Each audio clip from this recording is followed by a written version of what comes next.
রিমার খারল্যানের পর এবার মেরিল পেট্রোলিয়াম জেলির নতুন বিজ্ঞাপনে মডেল হলেন ঢালিউড কিং সাকিব খান। দেশের অন্যতম জনপ্রিয় প্রসাধনী ব্র্যান্ডের এই বিজ্ঞাপন নির্মাতা আদনান আল রাজীব। মাত্র 2 দিনেই সম্পন্ন হয়েছে পুরো শুটিং।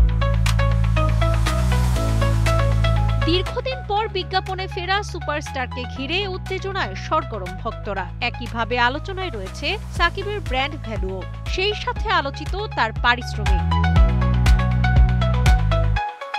শোনা যাচ্ছে এই 1 মিনিটের বিজ্ঞাপন চিত্রের জন্য সাকিবের পারিশ্রমিক প্রায় 3.5 কোটি টাকা। পরিমাণটি পদ্মা সেতু, মেট্রো রেল এবং এলিভেটেড এক্সপ্রেসওয়ে নির্মাণের গর্বিত অংশীদার বসুন্ধরা সিমেন্ট। সামাজিক মাধ্যমে শোরগোল তুলেছে। কেউ অবাক, কেউ বা আবার বলছেন সাকিব মানি ব্র্যান্ড, এটা তার যোগ্যতার পুরস্কার। অন্যদিকে বহুদিন ধরেই শোনা যাচ্ছিল সাকিব আর নেই রিমার খারল্যান কোম্পানির সঙ্গে। অবশেষে সত্যি হলো সেই গুঞ্জন। চলতি বছরের মে মাসের পর থেকে এই ব্র্যান্ডের কোনো কাজেই দেখা যায়নি তাকে।